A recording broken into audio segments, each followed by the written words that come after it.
You know what nobody saw? The nights I couldn't sleep because I thought I had destroyed everything. The moment I had to borrow money from friends just to pay rent after selling PayPal. Most people think Tesla was built in a moment of genius. It wasn't. It was built in moments of collapse. Look, if you're someone who's struggling right now, if you've failed once or maybe 100 times and you think you're done, I'm telling you, that's exactly where greatness begins. I'm not here to sell you some story. I'm here to tell you what actually happened, because I did fail over and over again before Tesla even had a chance to breathe. So where are you listening from today? Drop it in the comments. Let me know where you're tuning in from. And also like and subscribe to this channel, because this journey, it's yours too. When I was building Tesla, people told me it was stupid. Literally, they said it wouldn't work. One investor laughed at me, laughed, and said, EVs, you think you can beat GM and Ford? Here's the truth. I didn't expect to succeed. I just couldn't accept the world staying the same. So I pushed and I failed. And I pushed again. Failure is an option here. If things are not failing, you're not innovating enough.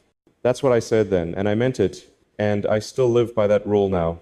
But let me tell you something people don't talk about, the cost of that failure. There was a moment, 2008, where Tesla was literally weeks away from death. We had one last shot to raise funding. We had burned through almost everything. I remember sitting with the team and thinking, if this last investor doesn't come through, it's over. And it was Christmas Eve, 3 days away from bankruptcy. SpaceX had failed 3 launches, and I was sitting in a room thinking, maybe I'm wrong. Maybe I really screwed this up. But what I learned from that moment, and what you're about to hear, will change the way you approach every hardship in your life. When people say, Elon, you're a genius, I always laugh. There were nights I slept on the floor of the factory. I didn't have a house. I'd rather sleep in the factory so the team knows I'm there with them, I said. Not because I wanted them to work harder, but because I couldn't ask them to do something I wasn't willing to do. If you're trying to build something, you don't need to be the smartest person in the room. You need to be the one who won't stop showing up. That's what matters. Most people don't know that I used the entire $180 million I made from PayPal to fund SpaceX, Tesla, and SolarCity. That's right, I didn't keep a single dollar. I had to borrow money for rent. Now, I'm not saying you should do that, but I'm saying that if you believe in something deeply enough, you have to risk looking like a fool before you look like a genius. If you're broke right now, but you're building, keep going. If people think you're crazy, good. If no one believes in your dream, perfect. That's how it started for me. People thought I was an idiot. No one believed SpaceX would even get a rocket off the ground. I had engineers quit on me. One said, you don't understand physics enough to run a rocket company. He might have been right, but guess what? We launched. 2008 was challenging. The economy was crashing. Tesla's Roadster had massive production problems, and I was splitting my time between SpaceX and Tesla, sleeping on factory floors, skipping meals, and borrowing money just to survive. I was down to my last $40 million. I had to decide, do I give it all to SpaceX or all to Tesla? I chose both. I split the money and prayed. We didn't even have enough parts to finish production. Employees were quitting, investors were walking out mid-meeting. And right there, inside that fire, I learned the 3 most important lessons of entrepreneurship, of leadership, and of life that I will share with you by the end of this video. Because no matter what you're building, these 3 lessons apply. They're not theories, they're survival tools. There was a night, late December 2008, where I sat alone, completely drained. Tesla was out of cash. We were days from missing payroll. The fundraising round had stalled. It felt like the end. SpaceX had only just survived. Our 4th Falcon 1 launch had barely succeeded a few months earlier, and we were still waiting to hear from NASA. There were no guarantees. I'd already poured nearly everything I had into both companies. I was borrowing money just to pay rent. I remember thinking, this is it. It's all going to collapse. I'll go bankrupt. Tesla's dead. And then I got the call. We're wiring the $40 million. That was the funding round we'd fought tooth and nail to close. It came through just in time. On Christmas Eve, the 24th of December, 2008, the money hit. Tesla was saved by hours. If that deal hadn't closed before Christmas, the company would have gone under. No exaggeration. One phone call saved us, but that wasn't the end. That was just the start of what I call the dark years. Because just surviving doesn't mean you're winning. And what happened next nearly broke me. But inside that darkness, I made one decision, one mental shift that changed how I lead, how I build, and how I live. People think 2009 was a celebration.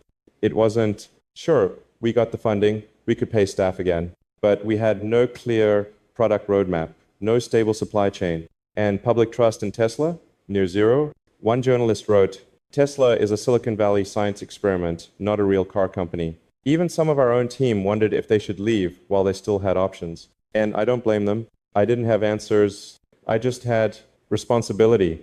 Up until that point, I believed I could outwork any problem, push harder, sleep less, demand more, but something wasn't working. The team were losing faith, and I realized if I didn't change how I thought, nothing else would change. So I made a decision: stop being the engineer who fixes problems. Start being the leader who builds belief. You can have the perfect business plan. You can have funding, smart people, market demand. But if your team, your partners, don't believe in the mission, none of it sticks. Pause for a second. Are you leading something?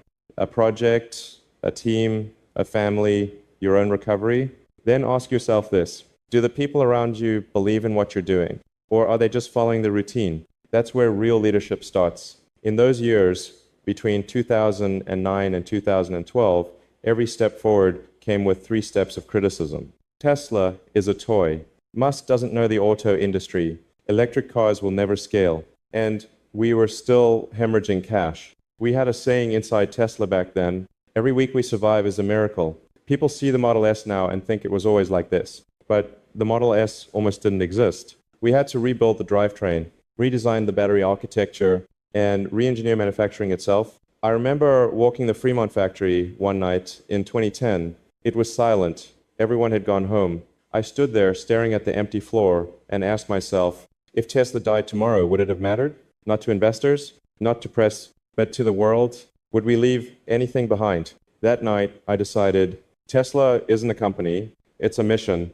And if it dies, we're going to make sure it dies making something that matters. From that day on, I stopped worrying about making Tesla safe and started making it significant. What does that mean? It means every product, every release, every update had to move the world forward. Not just our stock price, not just our ego, but actual progress. We cut features that didn't serve the mission. We rejected deals that looked good but slowed us down. We focused on the next right thing, not the easiest thing.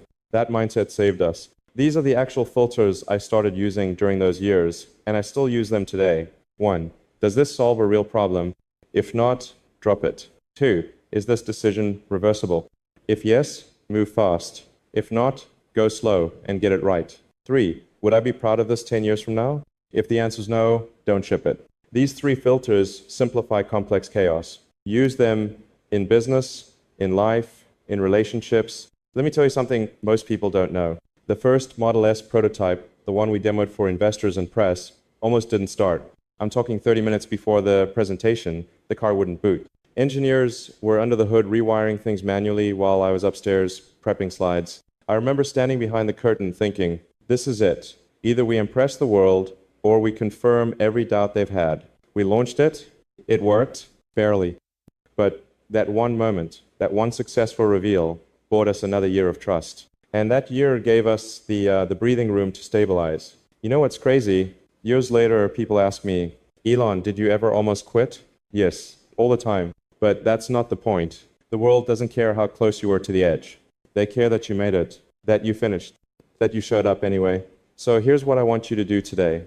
Think about the thing you're building, or fixing, or surviving, and ask yourself, am I committed to this only when it's easy? Or also when it feels impossible? Because the people who win aren't the ones who never doubted.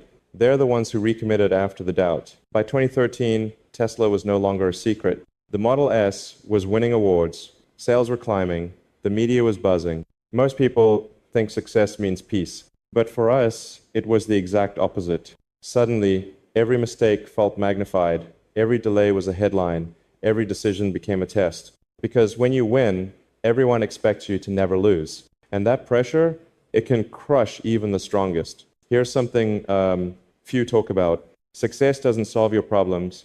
It changes them. Before, our biggest enemy was survival. Now, it was expectation. Investors expected rapid growth. Customers expected perfection. And the public, they expected miracles every quarter. you start to realize you're not just building a company anymore. You're carrying a symbol, and symbols are fragile. When you're small, you can move quietly. But as Tesla grew, every move was watched, scrutinized. I learned that visibility cuts both ways. It brings opportunity, but it also brings relentless criticism. At times, the stress was overwhelming. Phone calls at 2 a.m., headlines questioning my leadership, social media storms. The question wasn't just about making the next car. It was, can I handle this constant pressure? To survive, I had to build resilience, mental toughness, not by ignoring stress, but by managing it intentionally. Here's what helped. I carved out time daily for reflection and rest, even if just 10 minutes of quiet. I stopped trying to solve every problem at once. Instead, I chose the most critical few. I learned to say no to distractions, to unnecessary meetings, and to noise. Resilience isn't about being tough all the time. It's about pacing yourself for the long run. Pause for a moment. What routines or habits help you stay steady when life feels overwhelming? Is it prayer, meditation, a daily walk, a trusted friend? Think about one small step you can take today to protect your energy. If you want, share it with me. Sometimes hearing others' ways can inspire us. Innovation is thrilling, but it comes with loneliness. Leading Tesla through uncharted territory often meant making decisions that felt unpopular. I sometimes felt isolated, like no one truly understood the stakes. And that's a reality many leaders face. The higher you climb, the thinner the air gets. It's a price for vision. Let me tell you about the Gigafactory. Building the world's largest battery factory was risky. It required massive investment, and many thought it was a gamble Tesla couldn't afford. We faced delays, construction issues, supply chain headaches, but I believe scaling battery production was essential for Tesla's future and for sustainable energy worldwide. The key? I didn't just see it as a factory, I saw it as a cornerstone of a bigger mission. When you lead, you'll face doubt. From others, yes, but often from yourself. The question isn't whether doubt arises. It always does. The question is, does your vision outlast the doubt? Your purpose must be deeper than your fears. When things get tough, ask, why am I doing this? Who benefits if I succeed? What legacy do I want to leave? Answering these helps you stay anchored when chaos tries to pull you away. In 2015, Tesla launched Autopilot, a major leap forward, but it was controversial. Skeptics called it dangerous. Regulators were cautious. Customers were nervous. Instead of backing down, we doubled down on safety and transparency. It was a reminder, progress isn't popular at first. If you want to change the world, expect resistance. What's one bold step you're hesitant to take? What fear is holding you back? Remember, every breakthrough requires courage. Every innovation begins with uncertainty. You don't have to be fearless, just willing. The inflection point taught me success isn't the finish line. It's a new chapter with new challenges.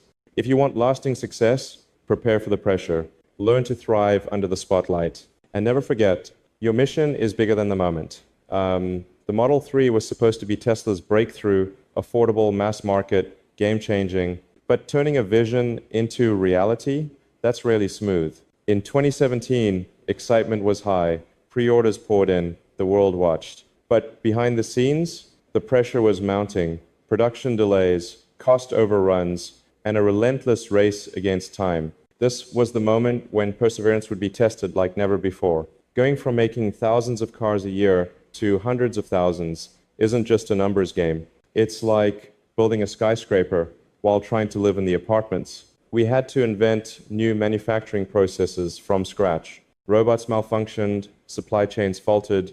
Every day, unexpected problems popped up. We call it production hell for a reason. My team and I worked 120-hour weeks. I was sleeping on the factory floor again, not because I wanted to, but because there was nowhere else to be. We faced decisions that felt impossible. Should we slow down and fix quality, or keep pushing volume to meet delivery promises? There was no easy answer. Pressure can break people. It can destroy teams. I had to stay calm, to keep the vision alive, even when everything screamed for retreat. Think about the last time you faced overwhelming pressure.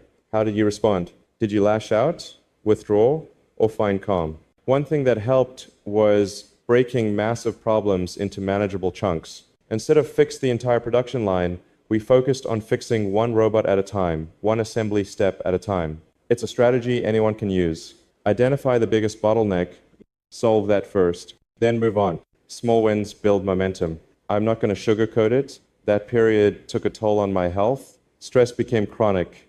Sleep was scarce, but I learned another hard truth. You can't pour from an empty cup. Later, I committed to making time for recovery, even if just a little. That balance is key for sustainable success. During those difficult months, an unexpected source of help arrived. One of our engineers developed a new approach to automation that reduced errors drastically. It reminded me, great ideas can come from anywhere, not just the top. Leadership means creating space for innovation at all levels. Even when exhausted, I learned the value of empowering my team. Trusting them to take initiative and holding them accountable made all the difference. If you want your project to succeed, delegate responsibility. You don't have to do everything yourself. Think about your own situation. Is there someone on your team or in your family who could take on more responsibility? Can you let go of control just a little? Sometimes the hardest thing to do is to trust others, but it's necessary for growth.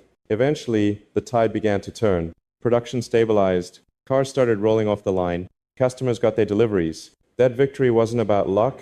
It was about endurance, adaptability, and belief. No one wins a war in one day. Success is a series of battles. Some you win, some you lose. The key is to keep showing up, keep adjusting, and keep believing. People often think failure is the enemy, something to avoid at all costs. But at Tesla and SpaceX, failure is part of the process. It's not just a possibility, it's an essential tool for progress. I want you to think about that for a moment. What if failing wasn't a sign you're losing, but a sign you're learning? In the early days, every launch failure at SpaceX felt like a punch in the gut. Yet, each failure revealed flaws we wouldn't have otherwise seen. At Tesla, early production mistakes forced us to rethink designs, simplify parts, and improve quality. Failure was heartbreaking, but it was honest. What changed everything was moving from fearing failure to being curious about what failure was trying to teach us. Instead of asking, why did we fail? I asked, what can this teach us? That shift from fear to curiosity opened doors to innovation. For instance, early battery packs were prone to overheating. This could have ended the whole project. But instead of scrapping the design, the team studied every failure. They engineered new cooling systems, safety measures, and smarter controls. That problem became a breakthrough. Don't be afraid to test ideas, even risky ones. Fail fast, then fix faster, iterate relentlessly. Speed and learning outpace perfection. As a leader, I made sure Tesla and SpaceX were places where people weren't punished for honest mistakes. Fear kills creativity. When people are afraid to fail, they stop trying new things. Encourage experimentation. Celebrate lessons learned. That's how breakthroughs happen. Think about your own life or work. What is one thing you're afraid to try because you might fail? What if that fear was your biggest barrier? Imagine the possibilities if you embraced failure as a guide. Many said SpaceX was doomed, but every failure revealed a design flaw we could fix. And on the fourth launch, it was a success. It wasn't luck, it was relentless learning from failure. When you fail, don't see it as the end. See it as part of the journey. Every mistake is a stepping stone. The only true failure is quitting. Remember, failure isn't the opposite of success. It's part of success. If you want to innovate, grow, or change your life, you have to be willing to fail, and fail often. Money is important, but it's not what keeps you going through years of hardship, sleepless nights, or doubts. At Tesla, what kept us alive wasn't the cash in the bank. It was the mission, a purpose bigger than profit. From the very start, Tesla wasn't just about building cars. It was about saving the planet, reducing humanity's carbon footprint, creating a future where clean energy powers the world. That mission gave us grit when everything else felt impossible. When the economy tanked, investors vanished, and critics piled on, we could have chased quick profits. But doing that would have meant compromising on quality, safety, and innovation. Our purpose forced us to stay the course, to make decisions that would pay off decades later. The Model S was a massive gamble. Every dollar spent was a bet on the future. We could have made cheaper cars, but that wasn't the vision. We aimed to create a vehicle that redefined electric cars, luxury, performance, and safety. The mission kept us focused, not short-term gains. Think about your own life. What is the mission or purpose that drives you? What bigger cause do you believe in? If you don't have one yet, it's okay. start looking. Purpose is what fuels endurance. If you're leading a team, business, or family, make your mission clear. A compelling mission rallies people. It inspires sacrifices. It creates meaning beyond just paychecks or daily tasks. Tesla's mission didn't just change us internally. It inspired millions globally. It sparked a movement for clean energy and electric vehicles. When people connect with a cause, they become unstoppable. Use your mission as a compass. When decisions get hard, ask, does this move us closer to our purpose? If yes, push forward.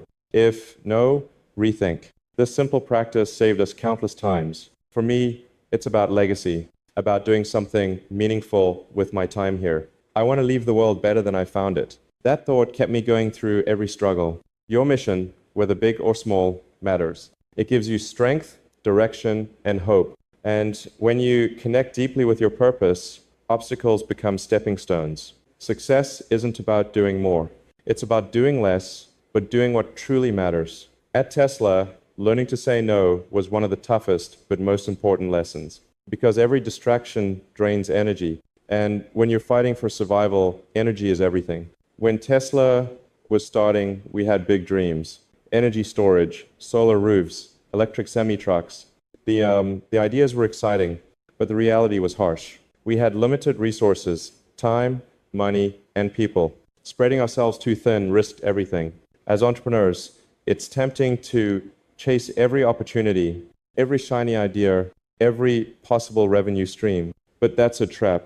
Trying to do everything leads to mediocrity and burnout. True leaders prioritize ruthlessly. When Solar City came onto the scene, it was tempting to jump in fully. But we had to ask, could we handle the complexity? Could we maintain focus on Tesla's core mission? Eventually, we integrated Solar City carefully, but only when the time was right, not as a distraction. Take a moment.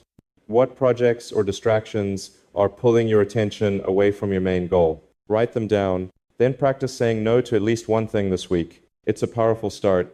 Focus isn't just about choices, it's about discipline. At Tesla, my schedule's packed, but I guard every minute carefully. Meetings get cut short. Non-essential tasks get dropped. If it doesn't serve the mission, it doesn't get done. Try keeping a no list. It's the opposite of a to-do list. Write down the things you've decided not to do. It keeps you accountable and reminds you why focus is so valuable. Ironically, focus frees innovation. When you're not overwhelmed, your mind can dive deeper. Tesla's breakthroughs, battery tech, autopilot came when we stopped chasing distractions and zoomed in. I didn't always get this right. Early on, I tried to do everything. That cost us time and energy. It took painful lessons to embrace saying no. But once I did, the results spoke for themselves. Focus gave Tesla the clarity to survive and thrive. And it can do the same for you. Most people stop asking too soon. The difference between those who succeed and those who give up is curiosity, relentless questioning, not just surface level questions, but drilling down to the root cause of every problem. At Tesla and SpaceX, this habit saved us more times than I can count. There's a method called the 5 whys. You ask why 5 times or more to get to the core issue. It sounds simple, but it's profound. For example, a part keeps failing on the production line. Why? Because it was made with the wrong material. Why? Because the supplier misunderstood the specs. Why? Because the specs were unclear. By drilling down, you fix the actual root problem, not just the symptom. Early on, a rocket engine failed during testing. We didn't just patch the problem. We asked why, again and again. Eventually, the investigation revealed a tiny manufacturing defect. Fixing that meant all future engines performed better. Think about a problem you're facing now. Have you stopped at the first answer? Or have you asked deeper? Sometimes the first why is a cover-up or a distraction. The truth is, deeper, you have to go there. Next time you hit a roadblock, ask why once. Then again, keep going until your answer is a fact, not an assumption. Don't accept vague answers. Get to the data, the reality, the core. This relentless curiosity isn't just for fixing problems, it drives breakthroughs. As I said before, starting from first principles means boiling things down to the fundamental truths and reasoning up from there. That's how you invent something new, by not settling for the status quo. One myth is that curiosity fades with age. I disagree. With experience, you know which questions matter. You learn to cut through noise and focus on what's real. Use your wisdom to ask better whys. When investors doubted Tesla's battery tech, I pushed the team to dig deeper. We tested every assumption. We didn't stop until we found a battery design that was safer, cheaper, and longer lasting. That came from refusing to settle for easy answers. So remember, curiosity isn't just for kids or scientists. It's for anyone who wants to solve problems, innovate, and keep moving forward. There's a moment in any journey where everything shifts. For me, it wasn't a new product, a new investment, or a technical breakthrough. It was a change in how I thought about the challenge itself. If you've ever felt stuck, like no matter what you do, success is just out of reach, listen closely. Because this mindset shift isn't just for entrepreneurs or innovators. It's for anyone wanting to build a better life, no matter your age or stage. When Tesla was on the edge, panic was easy. I could have let fear take over. But I reminded myself, what is the purpose behind this struggle? Not the money, not the fame. It was to accelerate the world's transition to sustainable energy. That higher purpose made every hardship meaningful. Purpose isn't just a warm feeling, it's a powerful compass. It aligns your energy, focus, and endurance. When challenges come, purpose pushes you forward instead of pulling you back. Without purpose, even success feels hollow. With it, every setback is a step on your path. A mistake I see often is chasing quick wins. At Tesla, we had no shortcuts. We committed to a long-term vision, even when the near term looked bleak. It's easy to get distracted by immediate results, but the future belongs to those who stick with their vision through thick and thin. Wherever you're listening from, drop in the comments your personal why. What drives you beyond the daily grind? Sharing it out loud, even here, helps clarify and strengthen your commitment. If you don't know it yet, that's okay. Part of this journey is discovering it. Endurance isn't about being perfect or never feeling tired or scared. It's about pushing forward despite those feelings. I do think it's possible for ordinary people to choose to be extraordinary. That's something I said in an interview. You don't need to be a genius or superhero. You need to keep going when most would quit. Look, I failed over 1,000 times before Tesla succeeded. But each failure was a building block. Each challenge is a lesson that I'm about to share with you. Lesson 1. People only support you when you don't need them. Let me explain this. When Tesla was struggling, most people disappeared. Friends, advisors, even partners. The silence was louder than the criticism. I had people who were close to me who said they believed in me literally stop returning calls. But after Tesla survived, after the Model S got momentum, suddenly everyone believed in me.